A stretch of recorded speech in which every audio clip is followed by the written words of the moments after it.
नमस्कार दोस्तों। तो दोस्तों आज हम बात करने वाले हैं पोर्टर 5 फोर्सेस मॉडल के बारे में और इसको कैसे हम यूज़ कर सकते हैं इन्वेस्टिंग में। मैंने कंपटीशन एनालिसिस पे पूरी एक मास्टर क्लास बनाई थी। उसका ये पार्ट होना चाहिए था बट मैंने उसको वीडियो को इतना ज़्यादा खींचा नहीं बिकॉज वो पहले से ही बहुत लंबी वीडियो बन चुकी थी। वो तो तुम्हें जो आई वो कट पिट के शायद 40 मिनट की आई होगी, बट जब मैं शूट कर रहा था वो ऑलमोस्ट 1 घंटे की वीडियो बन गई थी। तो मुझे नहीं लगता था कि वैसे भी उस वीडियो को ज़्यादा लोगों ने नहीं देखा, तो मैंने सोचा कि इस पार्ट को अलग से बना लेते हैं। तो हमने पोर्टर 5 फोर्सेस मॉडल हो सकता है कहीं पे पढ़ा हो, स्ट्रैटेजिक मैनेजमेंट में पढ़ा होगा, सीए वालों ने, सीएस सीएमएस इन लोगों ने पढ़ा होगा। हो सकता है कि बीकॉम वालों ने भी कहीं ना कहीं पढ़ा हो। वैसे मुझे लगता नहीं बीकॉम वाले पढ़ते हैं, बट फिर भी अगर पढ़ा है कहीं पे हो सकता है बीबीए वालों ने पढ़ा हो, बट इंजीनियर्स ने तो ऑब्वियसली नहीं पढ़ा होगा। और भी काफ़ी सारे लोग होंगे डाइवर्स फील्ड से जिन्हें नहीं पढ़ा होगा। पर ये एक ऐसा मॉडल है जिसको हम इन्वेस्टिंग में बहुत अच्छी तरीके से यूज़ कर सकते हैं और इससे हम पता कर सकते हैं कि कोई भी कंपनी अपने कॉम्पिटिटर्स के कंपैरिजन में कहाँ खड़ी होती है। ये एक फुल प्रूफ तरीका है किसी भी बिजनेस में मोट पहचानने का। किसी भी बिजनेस में मोट पहचानने का, मोट पे भी पूरी एक मास्टर क्लास बनाई है, पूरी वो मास्टर क्लास तुम्हें ऊपर मिल जाएगी। तो हम इस वीडियो से समझेंगे कि हम कैसे पोर्टर 5 फोर्सेस मॉडल को यूज़ कर सकते हैं इन इन्वेस्टिंग। किसी कंपनी को कैसे एनालाइज करें ताकि हम उसमें मोड्स पहचान पाए। और मोड्स पे पूरी मास्टर क्लास है, वो तुम्हें देखनी पड़ेगी। इससे पहले नहीं भी देखी होगी तो भी कोई बात नहीं, ऐसा कोई प्रॉब्लम नहीं है। तो first of all let us understand porter 5 forces model है क्या। तो एक 5 पॉइंट मॉडल है, एक 5 पॉइंट मॉडल है जिसके थ्रू हम लोग समझ सकते हैं कि कंपनी इंडस्ट्री में कहाँ स्टैंड करती है। तो फॉर एग्जांपल एक इंडस्ट्री में 50 प्लेयर्स हैं। अब हम 50 प्लेयर्स में से एक स्ट्रैटेजिक मैप बनाएंगे। हम प्लेस करने की कोशिश करेंगे कि जिस कंपनी में हम इन्वेस्ट करना चाह रहे हैं, जिस कंपनी पे हम एनालिसिस करना चाह रहे हैं, वो कौन से पोजीशन पे स्टैंड करती है। क्या वो टॉप 10 में आती है, क्या वो टॉप 5 में आती है, क्या वो टॉप 3 में आती है, क्या वो नंबर 1 है, या क्या वो लास्ट कंपनी है जो टोटल 50 कंपनीज हैं उसमें से 45th नंबर के बाद आती है, लास्ट 5 प्लेयर्स में से है। तो हम अंडरस्टैंड करेंगे कंपटीशन से कैसे वो फेस कर रही है। तो इसका पहला पॉइंट आता है प्लेयर्स इन एन इंडस्ट्री। किसी भी इंडस्ट्री को जानने से पहले हमें ये समझना पड़ेगा उसमें प्लेयर्स कैसे हैं। क्या होमोजीनियस प्लेयर्स हैं, क्या हेट्रोजीनियस प्लेयर्स हैं। होमोजीनियस और हेट्रोजीनियस प्लेयर्स का मतलब क्या होता है। तो मैं तुम्हें एक एग्जाम्पल समझाता हूँ कि फॉर एग्जाम्पल मैं एक प्रोडक्ट बेचता हूँ जो सब लोग बेच सकते हैं। आई नो बहुत ज़्यादा पीछे से डिस्टर्बेंस है, पर मैं कुछ नहीं कर सकता। लोगों को शर्म नहीं है, बदतमीज़ लोग रात को 9 बजे भी इतनी ज़ोर ज़ोर से बजा रहे हैं। बेवकूफ़ साले, डूब मरो, गाली नहीं दे सकते, ठीक है, राइट। तो होमोजीनियस का मतलब ये है कि जो प्रोडक्ट्स है सब लोग सिमिलर टाइप का प्रोडक्ट बेच रहे हैं। एक ऐसी इंडस्ट्री में जहाँ पे होमोजीनियस प्रोडक्ट बिकते हैं। होमोजीनियस मतलब सारे लोग सेम प्रोडक्ट बेचते हैं। तो फॉर एग्जांपल साबुन सब लोग सेम ही बेचते हैं। HUL ITC कोई भी हो, सारे साबुन सेम ही बेचते हैं। ITC शायद साबुन नहीं बेचता, बट जितनी भी कंपनीज है सब लोग साबुन सेम ही बेचती हैं। बस उनका कंटेंट मिक्सचर कलर हो सकता है अलग हो, बट साबुन है, नहाना है उससे। बेसिकली मैं खाने के लिए चिप्स बना रहा हूँ। अब आई डोंट थिंक किसी को भी फ़र्क पड़ता है कि प्रोसीजर क्या है चिप्स बनाने का। खाने से मतलब होना चाहिए, टेस्टी होना चाहिए, मेरा पर्पस डिफीट होना चाहिए। मुझे भूख लग रही थी, मैंने चिप्स खाए, मेरा पर्पस डिफीट हो गया। पर कुछ प्रोडक्ट्स ऐसे होते हैं जो प्रोडक्ट्स अलग अलग होते हैं, अलग अलग पर्पसेस के लिए बनते हैं, और एक ही कंपनी होती है जो वो प्रोडक्ट बना पा रही है। तो फॉर एग्जाम्पल मैं कोई ऐसा प्रोडक्ट बनाता हूँ जो कोई और दूसरी कंपनी नहीं बनाती है। फॉर एग्जाम्पल मैं बना रहा हूँ इलेक्ट्रिक व्हीकल, मैं टेस्ला हूँ, मैं इलेक्ट्रिक व्हीकल बना रहा हूँ, तो वो मेरी नीश है पर कोई और उस नीश में है नहीं। लेट्स से बाकी सारी कंपनीज हैं पर वो इतनी ह्यूज नहीं है। तो वो टेस्ला की मोट है कि वो एक ऐसे प्रोडक्ट एरिया में है, वो उसने एक ऐसा प्रोडक्ट डिफाइन कर दिया है जो कि ज़्यादा लोग नहीं बना रहे हैं, तो वो उसकी मोट है क्योंकि उसकी एक्सपर्टीज़ उसमें है, इसलिए वो इन है। एक बार हमने ये समझ लिया कि प्रोडक्ट होमोजीनियस या हेट्रोजीनियस है, उसके बाद हमें ये समझना है कि वहाँ पे उस इंडस्ट्री का स्ट्रक्चर क्या है। स्ट्रक्चर ऑफ इंडस्ट्री का मतलब क्या हो सकता है। 5 प्लेयर हो सकता है 5000 प्लेयर हो। अगर 5000 प्लेयर है तो वो कंपनी, जो पूरी इंडस्ट्री है, वो बहुत ज़्यादा फ्रैगमेंटेड है। छोटे छोटे फ्रैगमेंट, छोटे छोटे टुकड़े हैं कंपनीज़ के, बहुत सारे टुकड़े हैं, छोटे छोटे टुकड़े हैं कंपनीज़ के। और अगर कंसोलिडेटेड है इसका मतलब बहुत सारे कम प्लेयर्स हैं, मतलब 4-5 प्लेयर्स के बीच में ही कंसोलिडेटेड है। मार्केट शेयर सबका 10-20% के आसपास है और 4-5 प्लेयर ही है जो मार्केट में खेल रहे हैं। जैसे टेलीकॉम में 4-5 प्लेयर ही हैं, 2 प्लेयर ही हैं तीसरा player does not exist for me. तो दो प्लेयर ही हैं, दो आई होल्ड अ सिम मेरे पास वोडाफोन का सिम है वैसे, बट एनीवेज। तो अगर मुझे एयरटेल पे रिसर्च करनी होगी ना, तो मैं एयरटेल पे भी रिसर्च कर सकता हूँ और मैं जियो पे भी रिसर्च कर सकता हूँ। देखने के लिए Jio versus Airtel peer to peer comparison किया जा सकता है। और कल को अगर जियो कुछ कर रहा होगा ना, तो मैं देख सकता हूँ कि अगर मैं एयरटेल में इन्वेस्ट करके बैठा हूँ तो जियो क्या कर रहा है, तो I can study my competitor. But in a fragmented industry you can not study your competitor. अब मैं 5,000 कंपनी थोड़ी स्कैन करूँगा बैठ के, नहीं कर सकता ना ऑब्वियसली। और इसमें एक और चीज़ आ जाती है, फ्रेगमेंटेड इंडस्ट्री जो होती है ना, जब उस इंडस्ट्री में बुरा समय आता है, बुरा समय मतलब पैंडेमिक आया, तो वो 5,000 कंपनी जो होंगी ना, उसमें से 4,000 कंपनी बंद हो जाएगी और वो जो 4,000 कंपनी का मार्केट शेयर है वो चले जाएगा टॉप की 1,000 कंपनी के पास। तो अल्टीमेटली क्या होगा, इससे जो मार्केट शेयर है वो धीरे धीरे कंसोलिडेट करेगा। और कंसोलिडेट जब कर रहा होगा तो जो सबसे बेस्ट कंपनी होगी ना, उसके पास सबसे ज़्यादा मार्केट शेयर जाएगा और उसकी वजह से जो वैल्यू ग्रोथ होगी उस शेयर में वो बहुत ज़्यादा होगी। तो फॉर एग्जांपल आज मेरे पास 1% का मार्केट शेयर है, मेरा स्टॉक प्राइस है 100 रुपये। कल को अगर बहुत सारी कंपनीज बंद हो जाती हैं, उनके जो क्लाइंट्स हैं वो मेरे पास आएंगे, तो मेरा मार्केट शेयर 1% से 10% हो जाता है, 10x हो जाता है, तो मेरा स्टॉक प्राइस भी लेट्स से 10x हो जाता है अज्यूमिंग। तो मेरी 100 की चीज़ 1000 हो गई वहाँ पे, तो वैल्यू ग्रोथ बहुत ज़्यादा है, कंपनी बहुत ज़्यादा जल्दी एक्सपैंड हो गई। पर एक कंसोलिडेटेड प्लेयर है। अब एयरटेल और जियो है, कल को जियो बंद हो गया तो जियो के लोग एयरटेल में आएंगे, ज़्यादा कोई फ़र्क नहीं पड़ेगा क्योंकि दोनों के पास ही लेट्स से 50-50% शेयर है। अब ऐसा नहीं होगा कि 5 प्लेयर है, 5 में से एक बंद हो गया। ये तो मैंने इसलिए बताया, चलो 2 प्लेयर थे यहाँ पे, लेट्स से कोई इंडस्ट्री जहाँ पे 10 प्लेयर है, सबके पास 10% का मार्केट शेयर है। अब कल को एक कंपनी बंद हो गई ना, तो उस कंपनी का पूरा 10% हमारी कंपनी के पास नहीं आएगा, वो डिस्ट्रीब्यूट होगा। हमारे पास हो सकता है 2% आए, 3% आए, बट वैल्यू ग्रोथ इतनी ज़्यादा नहीं होंगी वहाँ पे। तो हमें ये समझना पड़ेगा कि what is the structure of the market.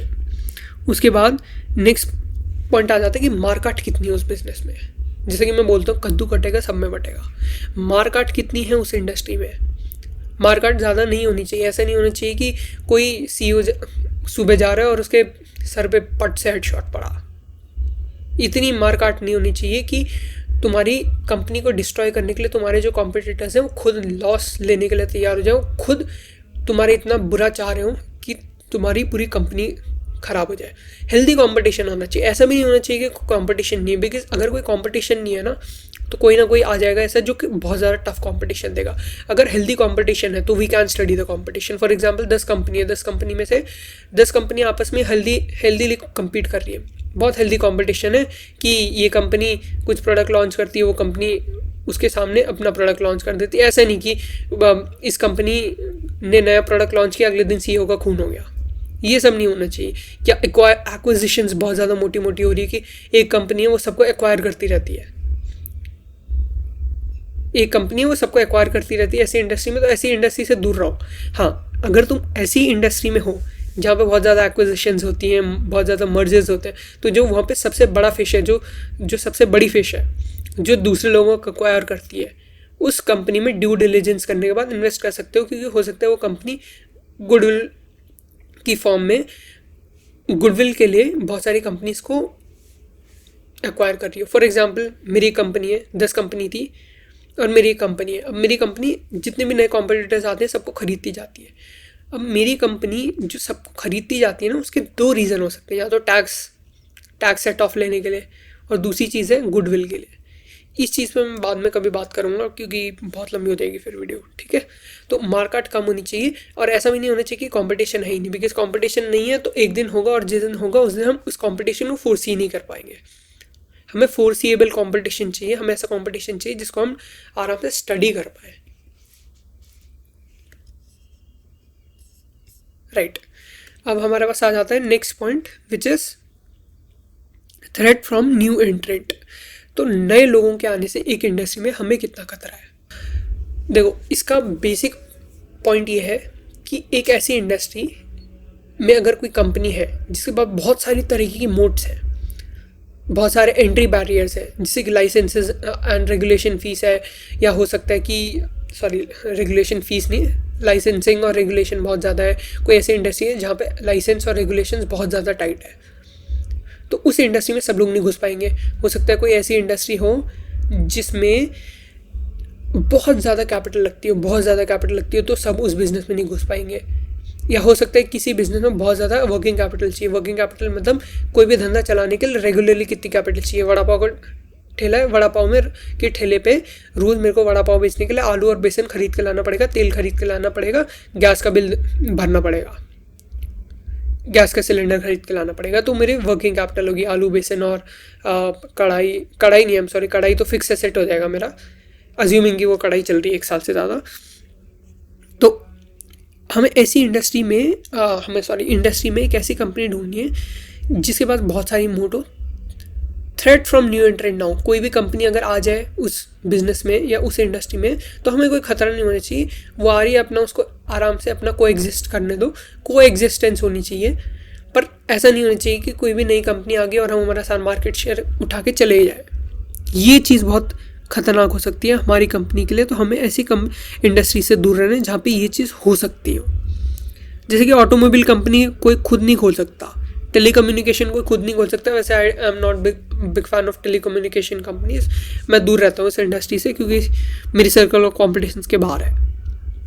And अगर ऐसी कोई कंपनी है जिसमें कैश बहुत अच्छा है और डेट बहुत कम है, कैश रिच कंपनी, कोई कैश मशीन है, कैश जनरेटिंग मशीन, मतलब बहुत ज़्यादा कैश जनरेट कर पाती है और उसके साथ ही उस कंपनी के पास कोई डेट नहीं है, बहुत कम डेट है और उसके पास बहुत मोटी मोटी मोट्स है, बहुत ज़्यादा मोट्स है, तो वो कंपनी है जिसमें तुम्हें इन्वेस्ट करना चाहिए क्योंकि वही कंपनी है जो बहुत ज़्यादा वैल्यू ग्रोथ तुम्हें देगी।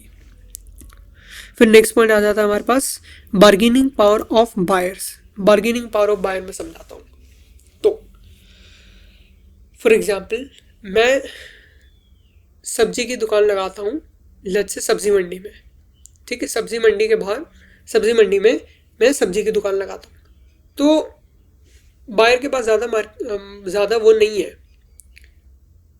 क्योंकि सब लोग वहाँ पे बेच रहे हैं और एक फिक्स्ड प्राइस होगा जिस पे बेचेगा। ऐसा नहीं होगा कि लेट्स से कि मैं 100 रुपये किलो प्याज बेच रहा हूँ, कोई 120 बेच रहा है, कोई 80 बेच रहा है, सब लोग 100 ही बेच रहे होंगे। कोई हो सकता है 101 बेच रहा हो, कोई हो सकता है 99 बेच रहा हो, पर सब लोग 100 ही बेच रहे होंगे। तो ऐसा नहीं है कि बायर तुम्हें आके बोलेगा कि मेरे को 80 रुपये में दे, नहीं तो मैं किसी और से खरीद लूँगा, क्योंकि वो किसी और से खरीद नहीं सकता, उसके पास ऑप्शंस अवेलेबल ही नहीं है।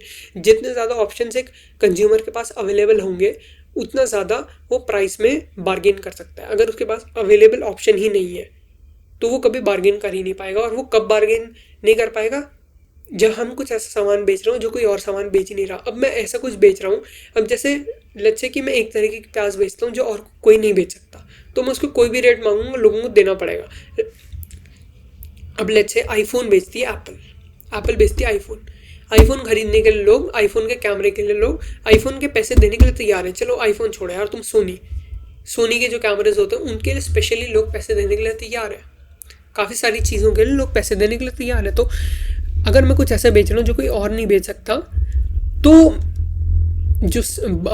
जो कस्टमर है उसके पास कोई भी बार्गेनिंग पावर नहीं होगी। नेक्स्ट पॉइंट आ जाता है हमारे पास bargaining power of suppliers. Bargaining power of suppliers में तुम्हें एक एग्जांपल के साथ समझाता हूँ। लेट्स से मैं वड़ा पाव का ठेला चलाता हूँ जो कि मैं खोलने वाला हूँ SRCC के बाहर। तो after BCom honours, because placement लगने वाली नहीं है, तो अपन क्या करेंगे, अपन वड़ा पाव के ठेले के लिए आलू खरीद के लाएंगे। अब मैं आलू खरीदूंगा, अपने घर के पास में एक फार्म है, वहाँ पे आलू उगते हैं लेट्स से, तो मैं आलू वहाँ से खरीद के लाऊंगा।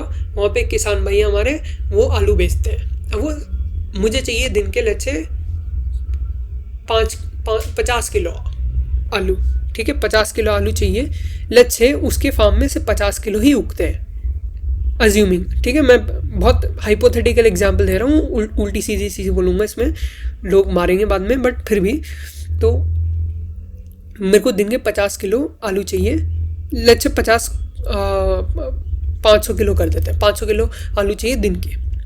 अब मैं अपने किसान भाई के पास जाता हूँ, बोलता हूँ भाई मेरे को 500 किलो आलू चाहिए। वो बोलता है ठीक है ले जाओ, मैं तो 500 ही उगाता हूँ, तुम 500 किलो बेच दो। और मैं उसको बोलता हूँ कि एक पर्टिकुलर प्राइस है उस पर दे दे, ठीक है, वो भी एग्री हो गया। अब मैं उससे 2 महीने तक आलू ला रहा हूँ रोज़ एक पर्टिकुलर प्राइस से। अब अगले दिन अगले दिन मैं उसको बोलता हूँ कि जी मेरे को 10% डिस्काउंट चाहिए आलू पे, तुम्हें क्या लगता है वो देगा कि नहीं देगा? उसे देना पड़ेगा, उसे देना पड़ेगा।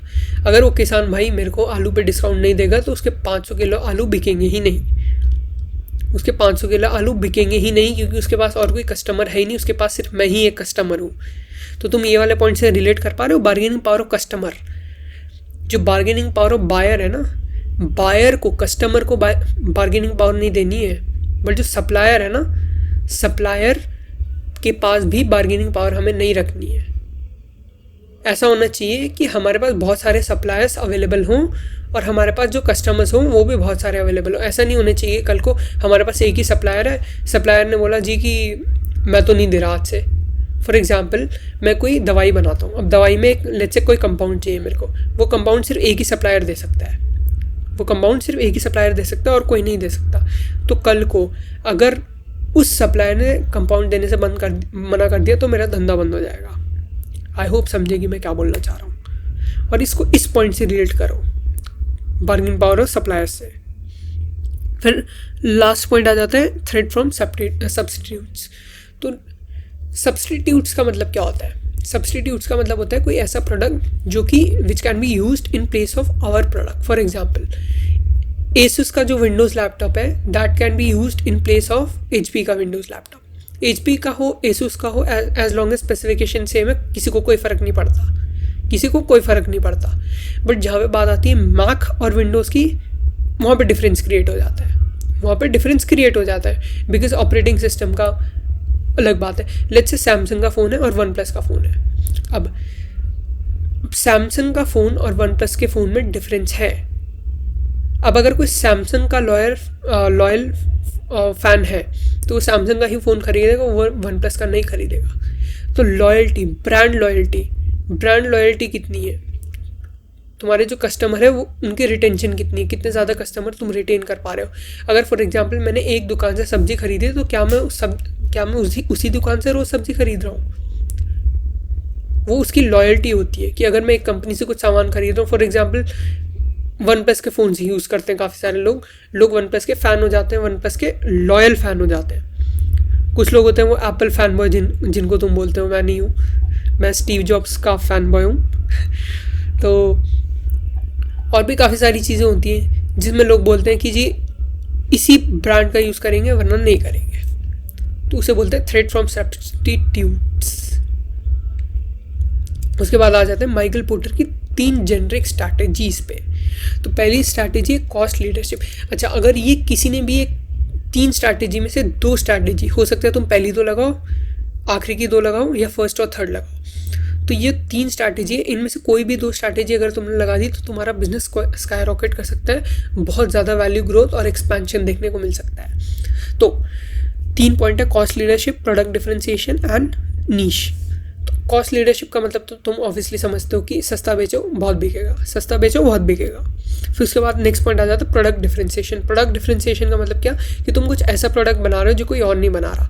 अगर तुम कोई ऐसा प्रोडक्ट बना रहे हो जो कोई और नहीं बना रहा तो इसमें पहली बात तो तुम्हें कोई थ्रेट नहीं होगा सब्स्टिट्यूट से, उसके बाद थ्रेट फ्रॉम न्यू एंट्रेंट भी नहीं होगा, उसके बाद जो तुम्हारे बार्गेनिंग पावर ऑफ कस्टमर है वो भी चली जाएगी, जो तुम्हारे कस्टमर्स है वो बार्गेन नहीं कर पाएंगे तुमसे। तो 3 लेग जो माइकल पोर्टर 5 फोर्सेस मॉडल के थे उसमें से 3 लेग या 3 पॉइंट तो तुम्हारे कवर हो गए, इतनी सारी मोड्स तुम्हारे पास पहले से आ गए। अगर तुमने cost leadership plus product differentiation लगा दिया कि तुम ऐसा कुछ बेच रहे हो जो कोई नहीं बेच सकता और सबसे सस्ता बेच रहे हो, अगर कोई बेच भी रहा है तो तुमसे बहुत ज़्यादा महंगा बेच रहा है,